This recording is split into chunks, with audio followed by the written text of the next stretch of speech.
you kind of feel alone some of the time, as you're trying to like get your bearings. And it is, I would say deconstruction is really a born again experience, or it has been for me.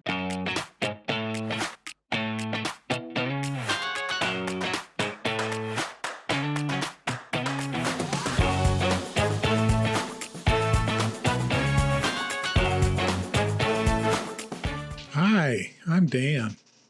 And I'm Can. And you're tuning back into the Dan and Can show. Woohoo. Yip, yip. You lucky sons of bitches. Wow. Okay, now we're not monetized on YouTube. Shit. Fuck. Piss. Just get it all out. Get it all out while I can. Yeah. So, welcome back, folks. We are coming live back at you in the middle of spooky season. So another week or two, we'll be doing Halloween-themed stuff. Maybe we'll dress up in costume. That's satanic. And we're proud Satanists, so not really.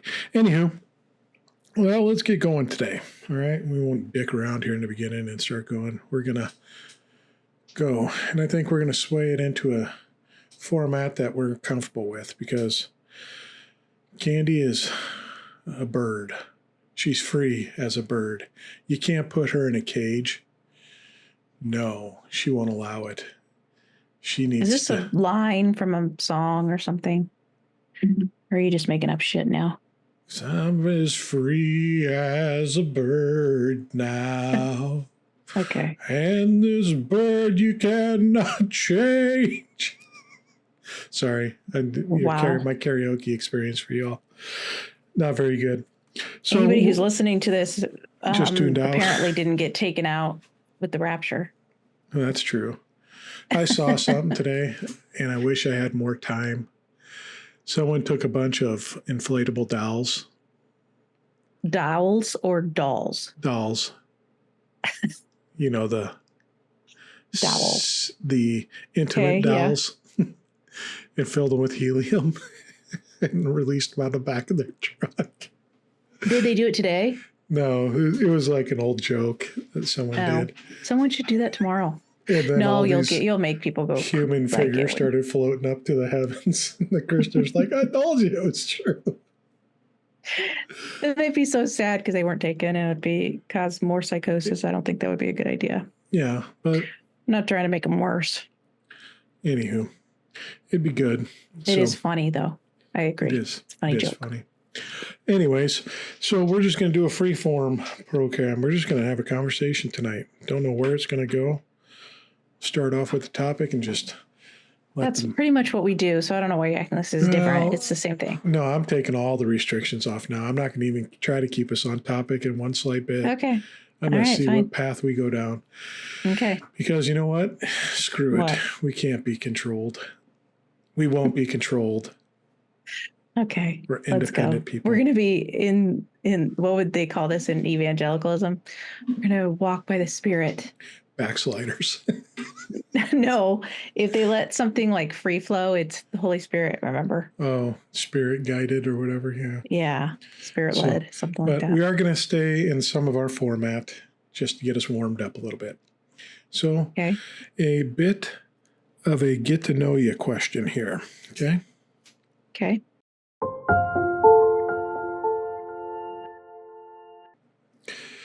Today, we are going to go back into our childhood. And I got one to lead off here. But was there an object or a toy in your youth that was just an ordinary, everyday household thing, or it wasn't designed as a toy, but you played with it, enjoyed it thoroughly? And I remember one, for some reason it popped in my head, a specific one, but calculators. I always loved playing with calculators when I was little. Like my parents would go grocery shopping and I'd get the receipt.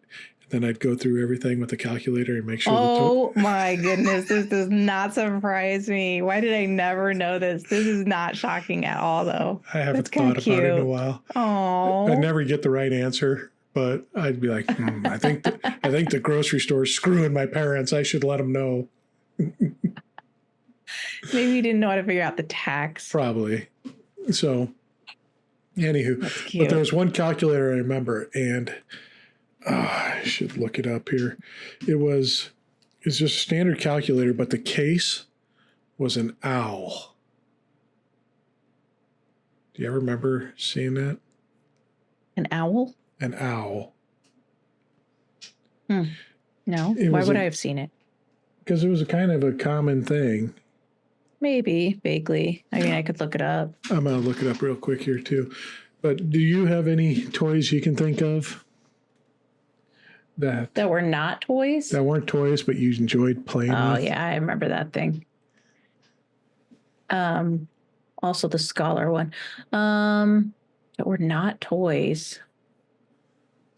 Nothing that wasn't a toy. The first toy that came to my mind was my little Bugs Bunny that I had. So I was thinking of that's the a real Scholar toy. one. It The wasn't an scholar owl. one is the For one I some reason. remembered. Yeah. Yeah, I don't. There is an owl one too, but I remember There the is. scholar one too. Scholar one. I must thought that looked like an owl. I It was does a weird kind little of. guy. But I love that thing. I'd play my neighbors. I didn't have one myself. My neighbors did, and I'd be like, "Oh, cool." And then you'd type boobs in. Oh, of course, you would type boobs. There's another word. Hello. Oh, yeah, you never typed hello. I think you could do boobs, loose. Wow. Okay. It was all math jokes that we used to do. So Yeah, boobs is a math joke, isn't it? it was. Whatever the number was, Always the 80085. yeah. So I know you'd what it be is. like, yeah. So then you'd make up some addition problem that equal 80085. You'd be like, that's boobs. That's what you get, boobs. What do 6,000 plus boys 2,000 and whatever, equals boobs. 2,085 men like boobs or something. I see. Okay, there it's a math joke. All right. So yeah, there was no just random object you like to play with, and Well, I haven't had any time to think about it. No, you've had more. What would I? You've had What 4 would I play minutes to with? think about. I mean, I'm sure I played with things that weren't toys, but nothing that stands out to me. Nothing that I was like, You rich folk, you had all your because I Barbies was and so rich. Yeah, your- all right. all your Barbies and I probably thought name all of brand our toys. You had a Cabbage Patch doll in the middle of that did have a craze. Cabbage Patch doll. Yeah, don't tell me you were poor. You got all the. That's when my parents had a little more money. Yeah, I wanted an Atari, and my parents got me a ColecoVision instead. I don't even know what a ColecoVision is. Exactly.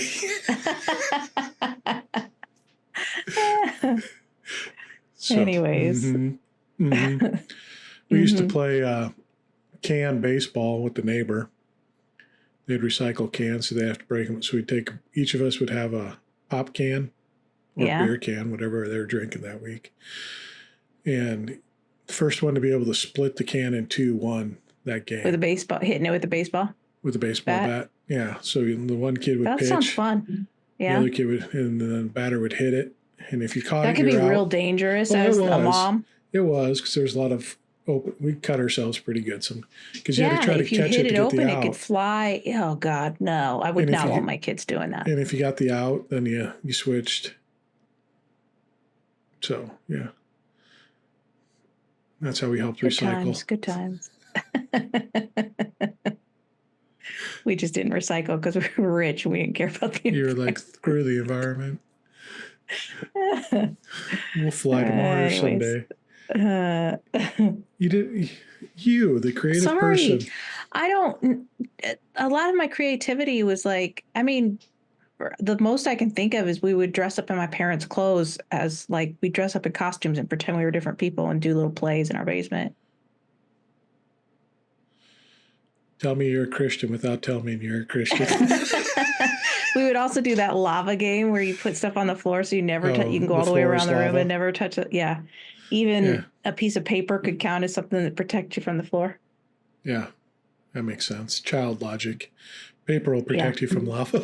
Yeah. But otherwise, we jumped from the couch to the chairs, all those things. So I'm trying to think if there's anything else we played. I mean, most of my childhood was trying to stay alive for my brothers, so. You remember the old speak and spell? I had one of those, yeah. Spell it. Dangerous. And then you had math and it wasn't math and spell. What was the math one? I don't remember. There was a math one that. Did I have the math one and my sister had the speak and spell, or vice versa? I can't remember. Yeah, I remember speak and spell. That was a fun little thing. That was fun. Oh, there was one the neighbor kids and I did. We did air duct vent fishing. So we'd get a long string and tie a little magnet to it. And then we'd drop it down the hole of the air duct in their second story room. Yeah. And then see if we could catch something in the bottom of the air duct. I think that's funny. I would have probably tried something like that. I think that's very 80s, 90s kids. Yeah. It's cute. Yeah. So, well, I guess you didn't have. I'm sure I had things. I don't have a ton of memories, Dan, from it. Remember, we've had these conversations. Yes, creativity wasn't encouraged in your household, I guess. That's not necessarily true. I mean, when I lived with my grandparents, yeah, she would give us my grandma would give us like a thing of water, or like a cup of water with a drop of dish soap in it, and then paintbrushes. And we'd go outside and we'd paint the outside of her trailer. She was probably having us clean the outside, but we thought it was so fun because we'd paint all over it and it was just water, soap. Cleaned it off. So that's one that comes to mind. Game my parents played with us. My dad would give us 4 quarters and tell us to go down to the arcade so him and mom could have some alone time. Oh my God. 4 quarters. How long is that going to take you to use up? It took us 20 minutes. Well, okay, we're 7, 8 years old, so walking 5 blocks would take a half hour because you get distracted along the way. And then you'd play while you're there, and you wouldn't want to waste your quarters. You'd have to think real hard about what games you're going to spend it on. Yeah. So it'd be a good hour or two. More than enough time. That's kind of fun memories, though. That's not. My mom told me my grandma and grandpa used to take 24 pennies and throw them out in the front lawn and tell all the kids, there's 25 pennies out there. Don't come in until you find all of them. I don't know why that reminds me of my grandpa. Always, just to entertain us or to keep us occupied, he would take a stack of cards and play. You want to play 52 pickup? And then throw them on the ground, and you had to pick them all up. Yeah. Now, if we try stuff with that with our kids, they say it's child abuse. Why are you abusing me? Anyhow, so a little trip down memory lane there. Yeah. But let's get into reality. And what is reality? And let's play our game.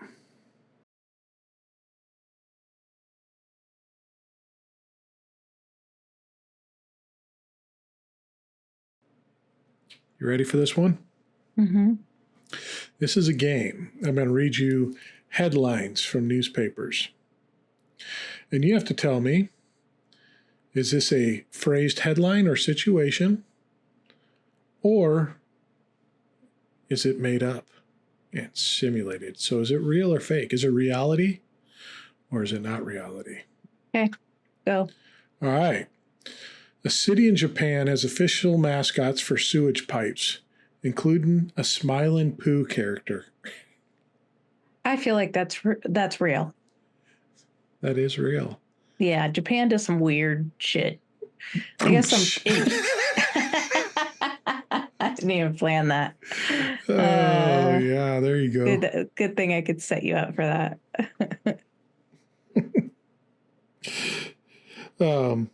Yeah, in meme culture over there, where they always got the little emojis and everything. So, yeah, the poo emoji would be good there. Yeah, it would be. All right. A pastor in Texas once baptized people in a horse trough at a Chick-fil-A parking lot. True. Reality. True. Get some nugs and get baptized. Get some nugs and get some Jesus. Yeah. Am I wrong? You're right. It's true. Yep. Sounds like something that evangelical or a Baptist preacher would do. Oh, yeah. Or instead of the high school cheerleading squad doing a car wash, it was the high school youth group doing baptisms. He's like, "Well, go where the people at." Why are you going to Chick-fil-A anyways? Mostly who goes there is Christians.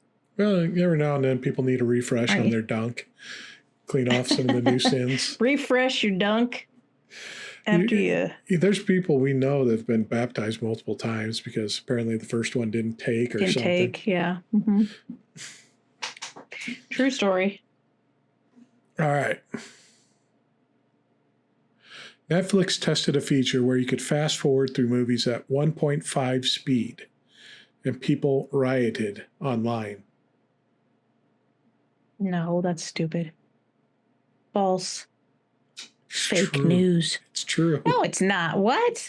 According to this, it's true. Why would you? So you could do it or you could not do it, right? You could. It's just an option. Yeah. And they're throwing a fit because they have more options. Well, why 1.5 when you just go 1, 2, 4, 8? 1.5 is too slow. Who cares? Can you still go 2, 4, and 8 too? It's too slow of an option. Is 1.5 just one option? People. Am I right? Yeah. All right. The Pope, a good friend of ours, accidentally liked a Brazilian model's Instagram bikini photo. And the Vatican had to explain it. No, the Pope is not on social media liking things. That's false. It's true. Is it? Are you serious? No way. Somebody's on in the Pope's name. Well, these guys are so old. How do they know? Like, Yeah, I mean, I know someone's Trump's running old and his he's on. account. And probably forgot what account they were on. Forgot they were on the Pope's and not their own. Just going through some thirst traps. Pope's image took a hit. Whoa. Pope's into Brazilian bikini models. An Arizona megachurch unveiled a water slide baptism experience called the Holy Splash. Say it one more time. The Arizona what? An Arizona megachurch unveiled a water slide baptism experience called the Holy Splash. So in Jesus' name, in the name of the Father, the Son, and the Holy Spirit, push them down. I think it would be kind of fun. That'd be a fun baptism. Woo! I wish it was real, but I don't think it is. It's fake. Yeah. It's made up. But it would be that'd be more interesting than what. You remember my baptism? Usually. I went down for 2. You like slid, didn't you? Yeah. I slipped in the pool and I remember that. went back down. Yeah. You're like, dunk me again right now. All right. Scientists trained rats to drive little cars in exchange for Fruit Loops. That is not true. It's true. How did they train them? Were they good at it? Positive reinforcement. Okay, but were they good at it? Well, if they blew through a stoplight, they didn't get a Fruit Loop. If they learned how to T-boned another rat in an intersection, then no Fruit Loop. If they came to a 4-way stop and let the guy on the right-hand side go, then... Oh my gosh, there's no way they were able to do that. I think it was basically if they would move forward, they'd get a Fruit Loop. If they could stop it, they could get a Fruit Loop. When they learned how to parallel park, they got 2 Fruit Loops. Parallel parking rats. Yeah. That'd be impressive. I would watch that video if they have it on video. Interesting. Okay. All right. Here's a favorite of people's. A Florida man stole a police car, drove it to a Waffle House, and demanded free waffles. True. Florida man? Yeah. False. False? That happened, though. Well, I'm sure that it happens on the regular where they steal a cop car and drive it to the Waffle House, but I don't think they demand free waffles. They just go in and pay for them. Go in, sit down, pay for them after they've stolen. Okay. All right.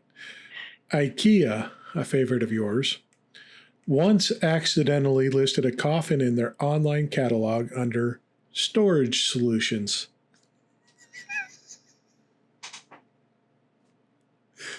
Gotta think about it. It's a foreign company. I know. I'm trying to think through this. It's possible. Could it I'm gonna be a say mistranslation? I don't think they're that dumb though. I mean, coffins are pretty universal. I'm gonna say false. It is false. Okay, good.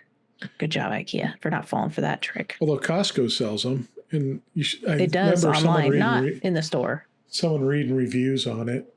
And some of the reviews were funny. So people just cracking jokes on there. Anyways, Who's gonna get their? Okay, I don't understand. Do you buy it and then you have to keep it at your house until you like? What are you doing with it? Or does Costco to deliver it to the mortuary when you're dead? I don't know. Or do you just buy one after your loved one is dead and then you're like, let's just get a Costco one because it's cheaper? Well, our kids would probably want a gaming system inside theirs when they die because they want something to. There's people that put DVD players on the inside of a coffin. I guess that's no different than what they did in ancient Egypt. They would put games for them to play because they think they're going to how awful if you were awake. Ugh. Anyways, carry on. They think their spirits going to just play video games or watch a DVD. What are they going to watch? Do they have a TV in there too? Yeah, why not? And a remote and a recliner. And a recliner. How you fitting all this in there? There's some weird stuff. We know people that when they had family members die, they put they're burying the ashes or whatever. They put a pack of cigarettes and a beer and something like that. I get that. I mean, I get that because the things that the person loved, I mean, they're just doing it because it's symbolic for them. It has nothing to do with the person who's passed, I mean, it does. It's the sentiment of them, but yeah. I mean, maybe that's what the Egyptians were doing. I don't know. A British town hired people to walk around dressed as giant seagulls to scare off real seagulls.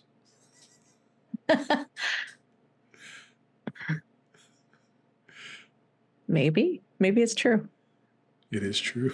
It is true.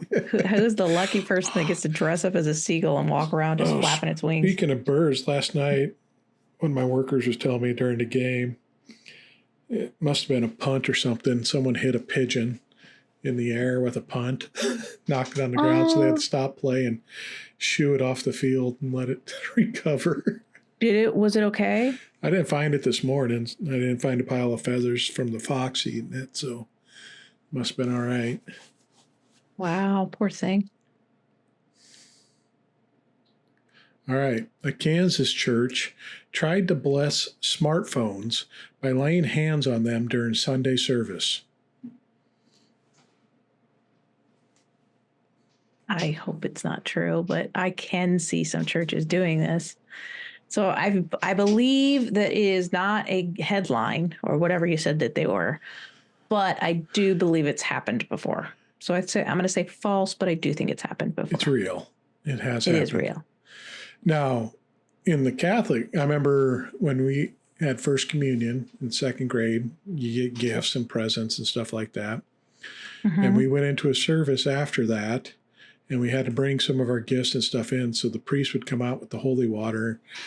And it was this giant tub that he'd carry around, and it had a little metal ball or rod with the ball on the end. And then he'd throw the holy water out, and we held up our gifts so they'd get blessed.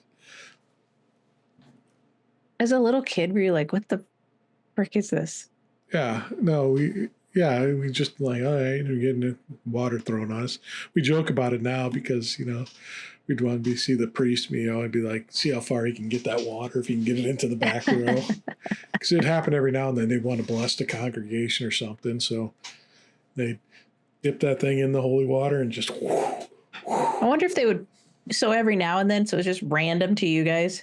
Whenever they wanted to bless something, there's probably some rhyme or reason to it. I never heard. But they do that. I remember there was one of our church services fell on one of the saints' days, and he was the patron saint of throats or something like that. So we got all our throats blessed. So they took 2 candles and crossed them, and they'd say a prayer when they held them across your neck. This is so weird. Okay, I've never. We had the incense thing, which was this giant chain with a Yeah, I've goblet seen on the that end. at a funeral before. So there's Where it one just time. swings. Yeah, well, they hold it and then they bang it off the front. They hold the chain in such a way that it bangs and clinks off the chain. Chink, chink. And I remember me and another guy were altar boys, and we're in the back, and we had to get the incense ready for a funeral or something like that. So what it was is this thing, you pull the top off, and you put a incense puck in there. Then you light it on fire, and it starts smoking.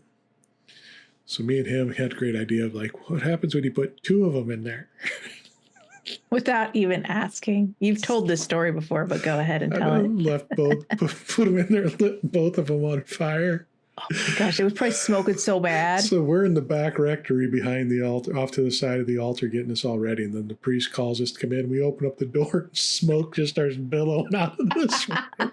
Looked like we're back there hotboxing weed. And while we were in the back, we heard people coughing in the front row because it was seeping out. I mean, I could just imagine this during a funeral. You see smoke just seeping out the bottom of this door crack. Then we come out, it's like, oof, and people are just coughing and gagging. Priest is like, Did you get in trouble? no. No. We're just like, here you go. Were you scared? Like you thought you were going to get in trouble for it? Oh, yeah, we're back there like, oh, shit, oh, shit, oh, shit. How do we stop this? Because it almost immediately is like all this smoke that shouldn't have been happening. Like, oh, no, no, no, no, no.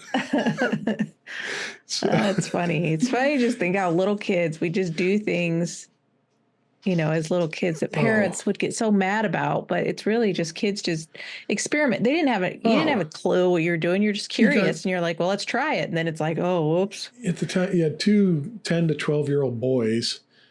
Yeah. In a church, and they're unsupervised at this exact moment in the back room. Yeah. And we're going through cupboards and shit looking. It's like, oh, look at this, a whole bag of communion wafers. This one's open. Munching on these things. I'm like, is that all right? It's like, yeah, it's not blessed yet, so it's just crackers.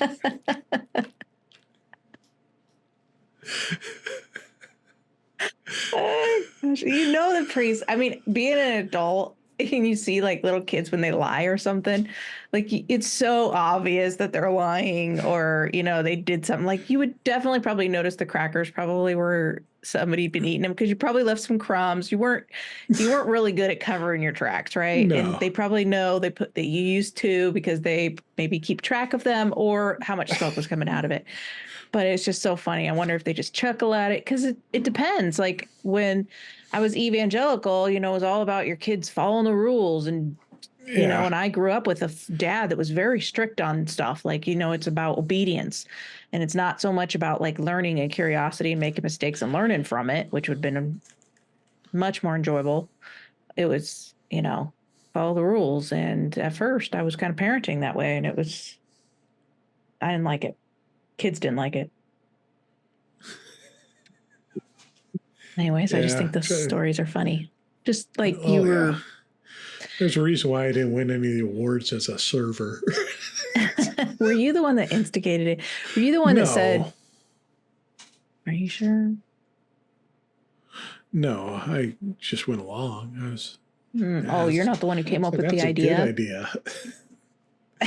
There's reasons why some of us didn't ever get paired up together. Probably. They're probably like, don't put those two together again. Yeah. They smoked everybody out and everybody was coughing for days, raspy throats. Was that the day of the throat? Was it the next week the throat got blessed because everybody's throats were like recovering?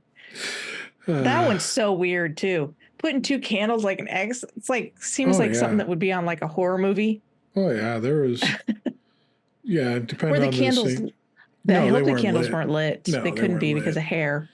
But yeah, all these people walking up getting blessed. It's like Ash Wednesday.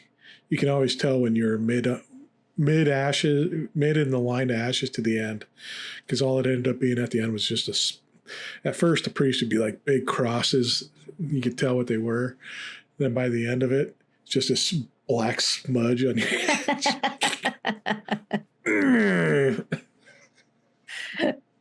How many more of you are there? It's good times. You got some interesting memories. Yeah. I mean, kind of harmless stuff, honestly. Oh, But yeah. I know that it could lead to other things, but it seems so harmless compared to my upbringing, Mm-hmm. where there was just like, heaven and hell hung in the balance all the time. Whereas you, it's like you're able to make some mistakes, you're able to not take some things so seriously. Yeah. I don't know. It Well, seems if we better, got but there's caught, we'd also have to go stuff to behind that. confession, and that would be the end of it. All right, now you Yeah. got to do 10 Hail Marys. Mm-hmm. So, Yeah, whatever. but you're not like in danger of hell, and are you even labeled a bad kid? Maybe if you're a girl, you might have been different because you were a man too, or a boy. You might have been treated different. Like you can make more mistakes and learn from them, whereas women, it's just more. There's a different standard on girls and women, so Yeah. I don't know. I remember Just interesting. just the services at school sometimes in grade school would just, I mean, I remember must have been first or second grade. So what they do with us when we were first and second grade, Monsignor would love to have the kids around the altar during the whole altar ceremony where they're blessing everything. So we'd all walk up and sit around crisscross applesauce around the altar and just be like, So then I remember one time sitting to one of my buddies, I can't remember who it was, and we're just like, And then I do the hand thing where it's like, Oh yeah, open the door like you were doing at the here's the game the other church, here's the day. steeple, Here's the open the door. steeple, open the door, and So all when the I do people. this, my buddy just starts losing it, cracking up. I'm like, And knowing you kept doing it because you yeah. saw that he was And laughing then at I'm it. just like, next thing you know, two hands from the one teacher came up on our shoulders, pulled us out of there, sat one of us over here and one of us over there. And it's just like, you look back on it, it would probably be like, no one would have ever noticed two kids sitting in the front row. I mean, these little 8-year-olds just like this. But when the teacher came up, then it was a big scene for everyone in the church. You're embarrassing me in front of the father. It's like, so. I can see your dad thinking that was funny and harmless. Yeah. I don't know that your mom would have cared either. I just feel like I would have. That's what you got, and then I got someone. When I was laughing at that one teacher, I got told I might have committed the unforgivable sin. Well, my dad. You've heard different. some of the stories with my sisters where he got called into school and got yelled at. Yeah, because, so he's.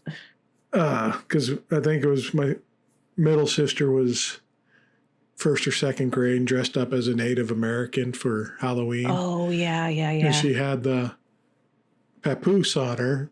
But my dad told her, well, that's not a papoose. He goes, you're Polish, so that's a poop ass. Right? Harmless, right at home. Yeah. Until the teacher asked her in school and says, oh, is that your little baby? And my sister's like, no, that's my poop ass. Get a call, Mr. Hey, why would you call on that, though? Come on. It's funny. The kid probably misspoke. That's what I would think as a teacher. Oh, yeah. I mean, unless she was just calling to say it was so funny, which she might have been. No, he got in trouble for it, according to him. Oh, sure he did. Like Bill. Yeah. And then he taught my older sister some racist song. So one day for show and tell, she started singing it or something. He got a phone call. He did. You remember some? What? I remember there was this book I had when I was little, and you can't find it now. It'd be like a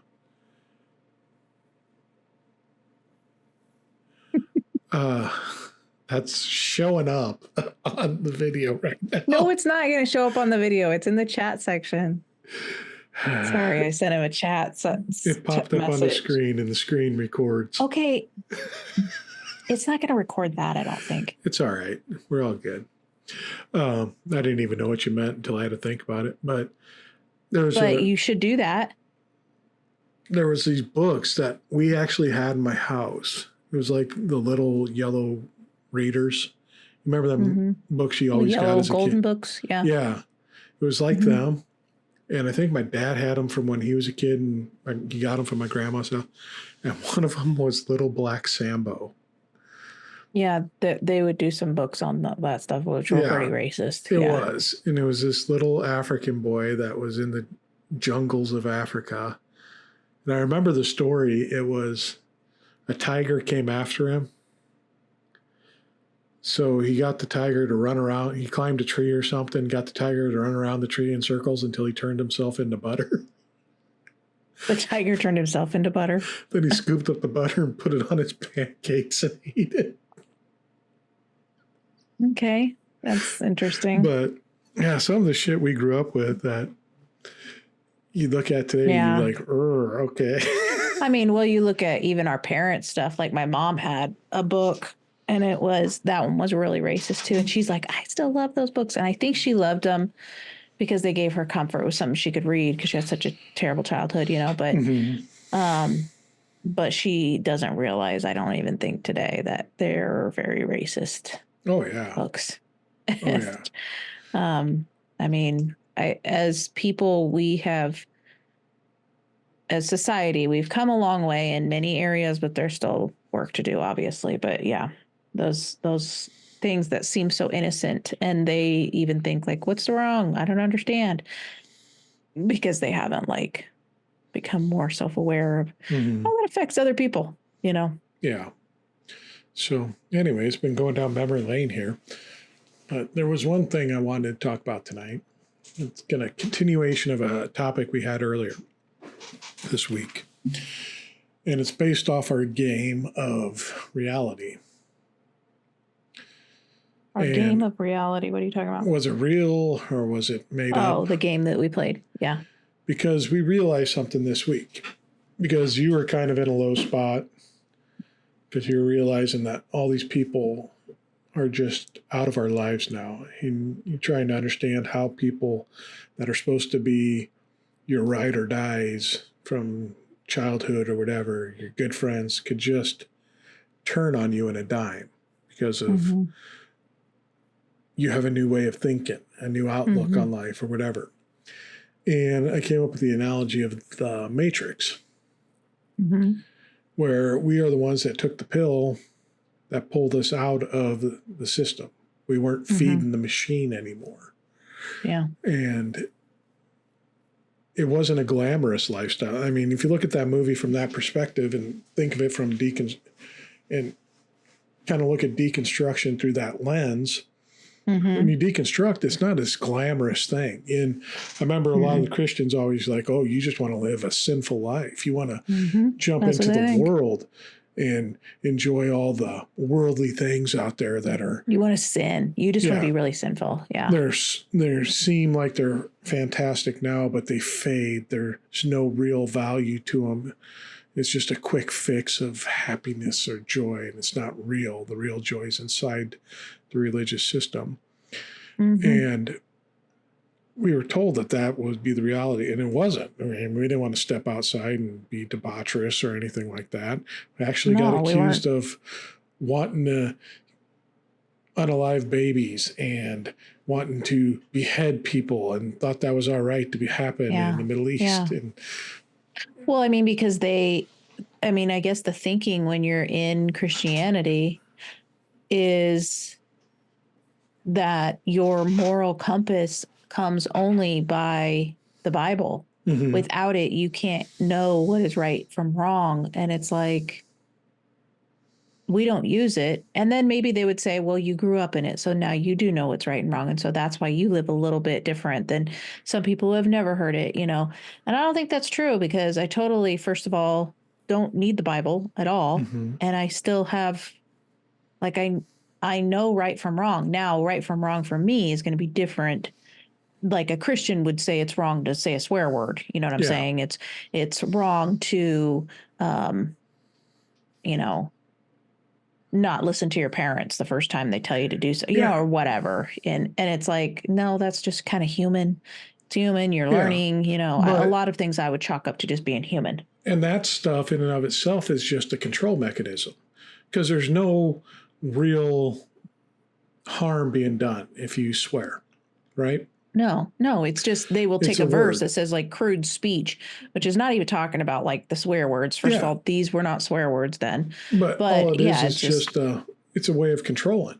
it is. It's to Yeah. make you submit to the system, and that then you're the battery Conform for the somehow. matrix. Yeah. You're the battery Yeah. for the robots and the AI that's running everything now. As long as you keep conforming to them While rules, you sleep. Yeah. you are sitting there. And then when you take the pill and wake up to reality, Or and you became woke. yeah, When ooh, you look at become you. woke, but they don't like that word. But yeah, you wake up and see it. It's not glamorous. It's No. difficult. It's a lot more difficult than what it was in the perceived reality that was actually just a Yeah. simulation. Well, and it's not necessarily, it doesn't take as much energy. It does take less energy because you're not pretending anymore. The more Yeah. you deconstruct, the more authentic you become. So you become less, you're not masking as much, and masking takes a ton of energy, but it is really, really uncomfortable. It is not, you lose a lot of community, and you kind of feel alone some of the time, as you're trying to like get your bearings. And it is, I would say deconstruction is really a born again experience, or it has been for me. And I know others that would say that, like, they feel like they died, like that person is gone and they're a completely different person. And that person has gone through kind of like a death experience, a experience of that whole life is left. And it's almost like when Jesus said, those who lose their life will find it. It's kind of, I feel like that might be applicable here. Like we did lose our life, but we actually found life in the process. So just like in the Matrix, what's his name? Neo. Neil. What? Neo. Neo, Neo. yeah. He lost that life, but he also found it, and he knew how to manipulate that life now because he understands how it works. Yeah. You know what I'm saying? And I think that is something and that we are learning. There's some there too, because all the characters that were out of the system, out of the simulation, they created the their ones own, that knew they were. They created their own woke up, personas then when they went back into the simulation. Yeah, you can recreate yourself. Yeah, the way you want to be. Yeah, and they were able to freely operate within that system again, and actually be superheroes within that system. So they and that is kind of like with deconstruction, I would say the more and more awake we become, the more aware, self-aware, because then we start to understand perspectives, and we know like the mindset, we know the hive mindset, we know what these people are, the masses are swayed easily, right? And doing this confusion and all the stuff that people in power do to keep control, it's more obvious. The more you learn, the more you study this stuff, you start to go, oh, okay, this is what they're doing. It is kind of like you're living more out of intention rather than just habit, where most people are just running on habit, which is their subconscious programming, right? And now we kind of understand that, and so we can manipulate a little bit, which is really similar to the Matrix. I've never looked into who wrote it or anything, but they had probably some insight like that.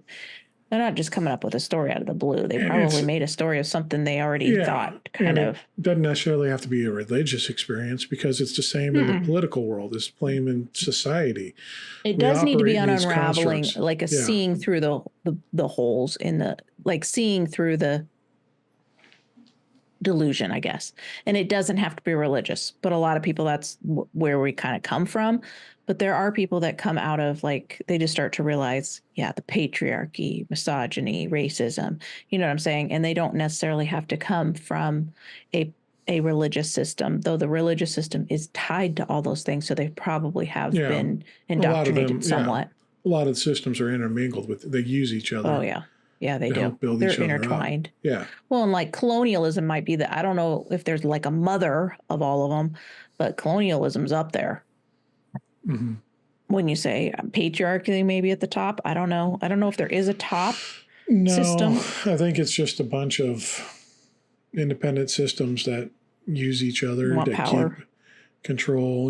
They found the benefit of, if you can help control them here and I can help control them here, then we're getting more power together over everything, and just it's a whole thing of keeping people under the thumb of rule of someone else. And for what reason? Just so, like, who wants to have a bunch of power over people? I don't understand that mindset. Like, I just want to live my life, and like having power over people seems exhausting, isn't it? It does, like but where's that mindset come from? Like, I want to be the boss over you. It makes you the one that gains everything. You think that you're more powerful because your control life, others? In all aspects, everything's going to be provided for you. Think of the guys that are on top running everything. They have all the money. They have all the toys. They don't worry day to day. They have to make sure. They've got their minions defending them too. Like, they pay most of the taxes, and I'm like, no, they don't. They have so many loopholes. Well, that's part of the system. Is that they dangle that carrot so people defend that. That could be me someday. Could be there. Yeah. You're never going to be there. No. The system's rigged so you can never get there again. Yeah. And they set it up so that when you start feeling like you're gaining something, they're still going to make you want more and spend more. So everyone needs to keep operating in this system, because you're never secure. Almost 100% of the people we know aren't secure in their position of and how they're living. No, like they'll say they have job security, and it's like, do you really though? Because your boss could fire you at any point. Yeah, and they might not be paycheck to paycheck, but they're still struggling with some things. They do say most Americans are like one paycheck away from, or maybe two paychecks away from, like, financial disaster. Yeah. Yeah. So, I mean, that is, and if that is what our hope is in, if that is the only options for us, then we're all screwed. We should sit here and bitch about it, or, we bitch about it, or just keep doing it and just live these miserable lives. But just like in the Matrix, there's other options. Like, maybe the whole thing's a fucking lie. And maybe we have more power than we realize. Yeah. Maybe there's more to the story than we know. Yeah. And it's not figure out all the conspiracies. You got all these people going into this psychosis of some sort with trying to figure out conspiracies. And it's like, that'll just eat your brain up. You're not figuring out solutions to it. You're just finding more things to, like, freak out about. Right? Yeah. And it's almost like, I feel like the spiritual journey side is just waking up to the fact that you actually, and it's not just spiritual, because there's a lot of science that backs up, like, you being energy and having you have more power than you think you do. And I think that is a big part of deconstruction for me. And I don't know that every person who deconstructs gets there. I think a lot of people are very stuck in the doom and gloom. I've found myself stuck there before, especially if you feed on it too much. It gets really... Well, a lot of people that deconstruct don't fill it with anything, so then they get stuck into another system. Oh, I mean, how many people have we seen that deconstructed from faith are now stuck into this political ideologies and fighting tooth and nail over that? And it's another, I'm right and you're right. It's as long as they keep... They just find another group to, like, ostracise someone else. All these systems have a commonality between them. There's enemies out there, and the enemies are people just like you. It's never the people running the systems. We never look up. We look... No, it's not the people just like you. It's the people that you think are less than you. Well, that's who it is. If you were to put them on, like, a tier of, like, financial and all this, they usually are on. They're usually that or lower. It's financially Republicans versus Democrats. It's believers versus unbelievers. It's whites versus men blacks. Versus women. Women versus men. Yes. There's your enemies. And we're creating these enemies. And as long as you're focusing on a different enemy that's not the people up top that are controlling it all, then they're safe. Yeah. Because you're so distracted and you're putting so much energy into this. So let's say, I don't want to leave people on a note like, okay, so let's say it almost sounds like you're saying the true enemy is those on top. It's the people running this and operating the systems. All right, but then if you say that, and there are people that say that, And that creates a dilemma in and of itself, because now I feel helpless against those because they own everything. They control everything. But and then my life is just going to suck because they're in charge. that's the We illusion of don't, the system. yes, we don't And want to so if stay you think stuck of there. it in the Matrix terms and we're living in a simulation, it's actually reality. It's not, we're not plugged into a computer program, right? Yeah. But the simulation is what these people have designed for us over centuries to keep us And it's not the working and people, profiting it's really them. the systems that are set up Yeah. that these families probably started at one time and passed down. Wouldn't you say something like that? Because there's certain could be. families that have a lot of power. Yeah. They became just powerful Yeah. at some point and have never lost it. But once, and as long as we're down here and being good cogs in their wheels, we're everything we do is benefiting Bezos. It's benefiting Elon. It's benefiting all these oligarchs that are running things. Yeah. And as long as we keep fighting each other and saying, no, you got to vote blue. No, you got to vote red. These are the solutions. They'll keep not giving us any answers to anything and screwing us over. No, they control the us media, over. so they control the algorithms. But they control so many things that would feed your mind. Here's where the power is that they put the illusion that they control all the power. Yes, that's the illusion. But okay. Waking up and deconstruction helped us wake up from this. Once we started people deconstructing from the church, what happened? And it started blowing up in 2020 and on. What happened with the church? Well, it started to decline for sure, losing numbers. And their response was defensive. Yes. Right? We started seeing... And they buckled down on their... Yeah. They doubled down on their beliefs and made it even more extreme. We got to go... Now we have to make it law. Yeah. Because it's not free choice anymore. Because they aren't doing it willingly anymore. So now we got to force them. Out with pamphlets and courses on how to properly deconstruct from your faith. Oh, yeah. Then they try to tell you how to deconstruct so that you don't deconstruct too far. You don't want to go too far. But let's analyze this a little bit. They were losing, the people were realizing then that they had the money. Power. Well, the people had the power themselves. Yeah. And when the people started realizing this, the church got scared because they realized that their power is fake. Well, and as people have deconstructed, start telling people like hell's not real. Yeah. Like, and if we can actually get them to understand that it's really not a thing. And even the Bible itself is not preaching that when that delusion falls, because a lot of people are only believing because they don't want to go to hell. And if you can break that delusion, they are, it's really hard to get people back. Yeah. You know what I'm saying? You got to use fear to keep them in it. You get that fear, and that's part of the control. But to answer your question on what do we have is we have ourselves. If we could stop fighting with ourselves and come together, we control we have all the power. The power has always been with us. With the people, yeah. And if we could come together and unite and say, all right, guess what? And there's historical references to this, the French Revolution. You know, you have Marie Antoinette, well, let them eat cake. Just completely oblivious. The elites and the lords and ladies of that day were saying, oh, let them just do whatever. They can figure it out themselves. They're nothing. We have all, and the people got together. And when the people got together, they rose up against that and overthrew the monarchy. But as you can see, like in America, we don't do, I guess there have been some things like certain boycotts with the money. I think we need to shift our mindset that money and stuff equals success and power. You know what I'm saying? Like we got to shift our mindset to like community. And I did see like that guy that I was telling you, did you watch that video where he was talking about like build community in your neighborhood? And that's like, a huge thing house because to house. That if you build community with your neighbors. And you know each other. You don't have to agree on everything. Your ideologies aren't going to matter because you can humanize these people. And now all of a sudden they're not a bleeding heart liberal or a red hat wearing MAGA. That's Bob.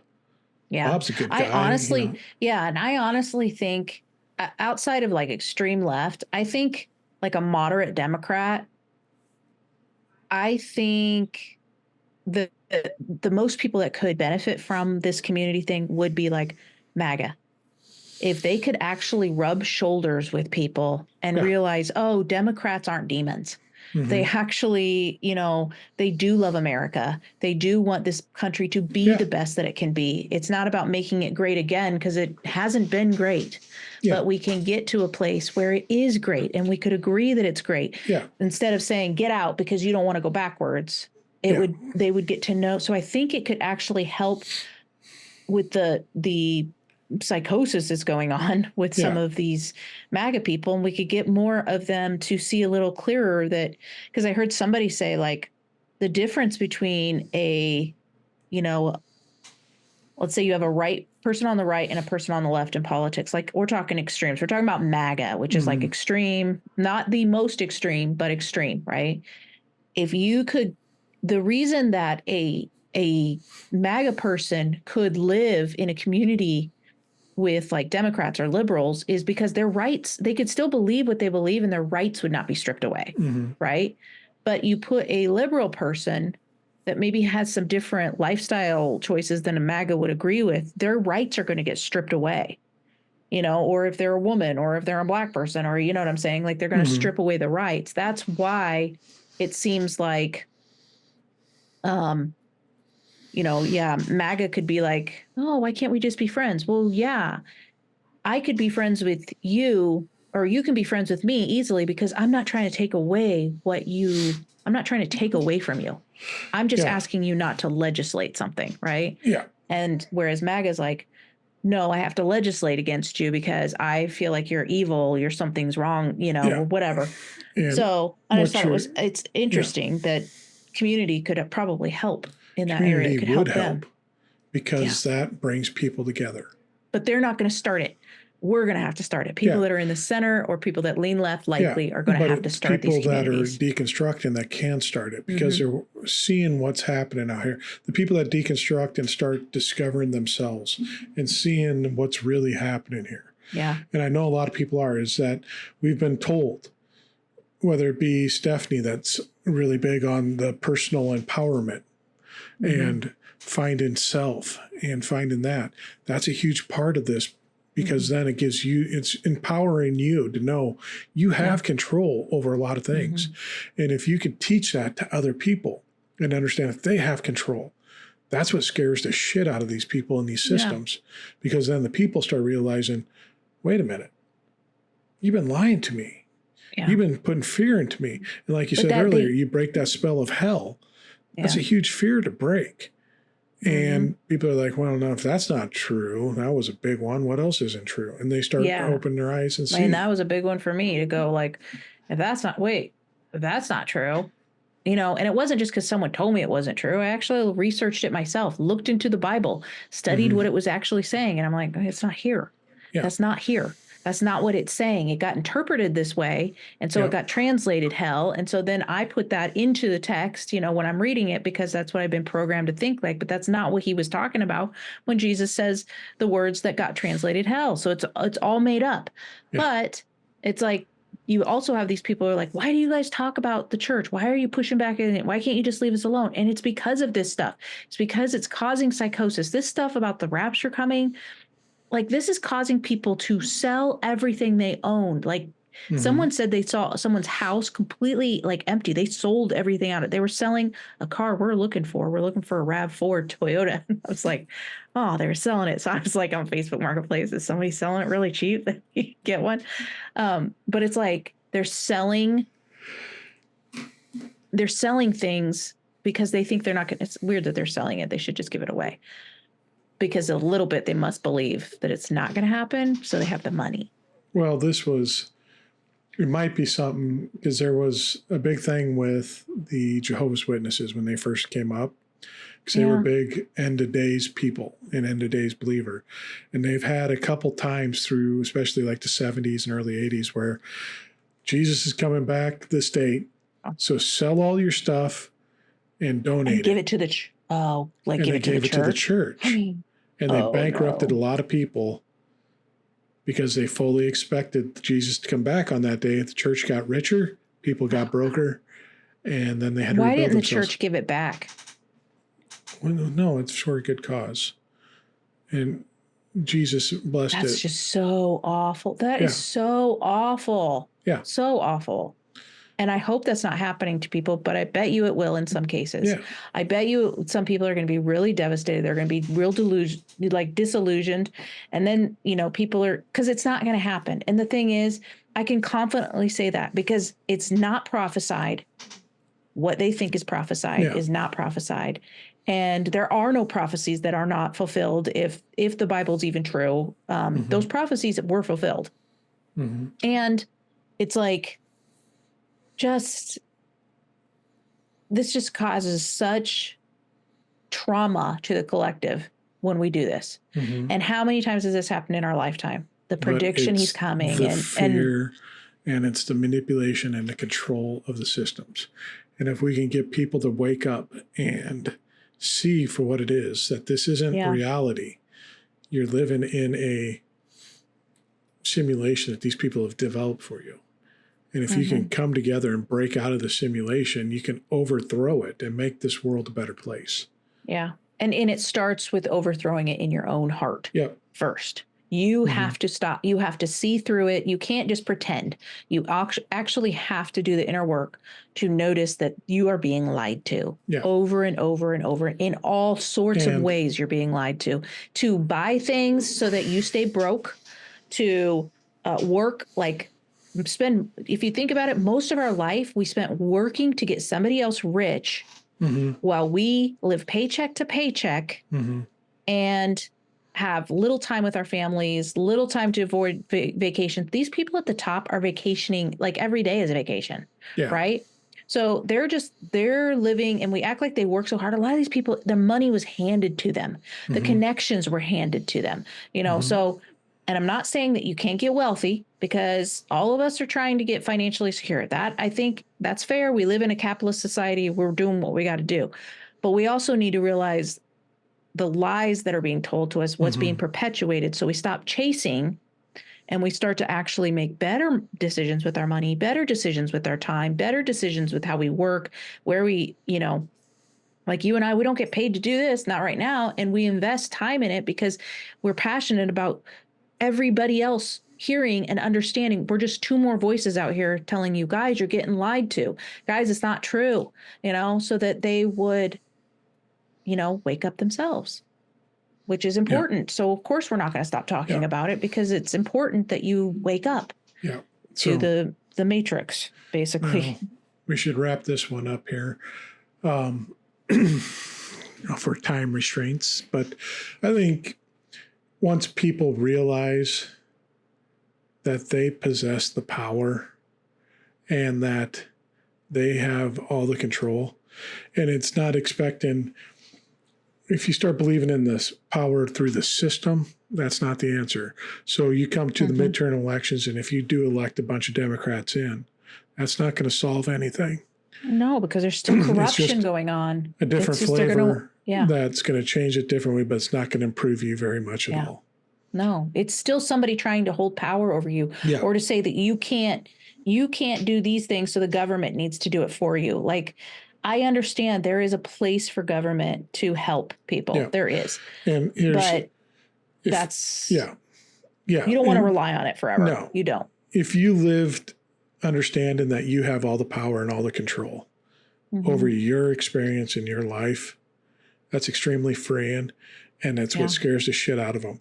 It's why they don't like millennials and younger that don't obey their systems. When the millennials are like, I'm going to live in my parents' house until I'm 30 and not worry about getting a career. And it makes people mad. So they call them names and they shame them. They're like, oh, you're lazy. True. You're not doing a job. Well, why are they doing that? Because they need them in the system to fill it. And these people are like, screw that. And when the millennials are saying, no, I'm not working 40 hours a week. I will find a way to live off of 30 hours a week and have my own time and do my own thing and live within my means this way. Even if I have to have 10 roommates in a house, then so be it. Well, and there's also that new movement towards families like Yeah. living together. I've even talked to the kids about that. Is that something they would think about moving back? I mean, you just buy a bigger place, but Yeah. you pool your income rather than Yeah. you all trying to like pay for these different rents or mortgages. It's like we can come up with solutions with their game. We can use their game, just like in the Matrix. You go back in and you know what to do now. Yeah. We have tools that we can manipulate their game that doesn't make it harmful for us. Yep. And they don't keep getting richer off our backs. They hate it. Whenever someone does something like that, they hate it. Yeah. Because they see their control slipping away. And if more of us can do it, then that we can affect real change in this world. Exactly. And that's why number 47, you know who I'm talking about, would say, smart people don't like me. Did you know he just said that? He just said that not too long ago. He's like, smart people. And I was like, if that doesn't cause you to like kind of just wake up when someone says that, basically he's saying dumb people like him. Yeah. I'm done. Anyways. So if you're watching on YouTube, smash that like, hit that subscribe. We'd appreciate it greatly. And leave us comments. We enjoy that too. Go to dannycan.com to get everything that we're associated with. The link will be on the bottom of all the descriptions, no matter where you're listening to us at. So go to dannycan.com, click on that, and it'll get you linked into all the Candy stuff that she's doing on the side. Eventually, if I ever do anything, I'll have my links on there too. But right now, I'm just editing this. It takes a lot of his energy. And then if you're listening to us on a streaming platform or podcast platform, give us 5 stars. Give us that. We'd appreciate that greatly. That's Share it with to people, that other people who you think would be deconstructing, or if you think they're not and they might be willing to listen, share it with them. So share it with them. Give us 5 stars. Leave us a comment because we love interacting with y'all. Whenever you get a chance to leave us a comment. So if you got a few minutes, leave us a comment. We'd appreciate it. But other than that, remember you have the power. And when you start doing that, it's going to piss off people. And it's going to be uncomfortable, just like unplugging from the Matrix. You're going to be eating gruel. You're going to be eating slop. And it's not going to be comfortable. You're going to get stronger. You're going to get smarter. You're going to get more wise. You're going to have, you will empower yourself. You don't realize it seems so scary, but those scary things, that is where we change. That uncomfortable feeling is where we're going to change. So do it. So just do it. Do it. So do it. In Jesus' name we pray. Amen. Amen. Bye. Bye.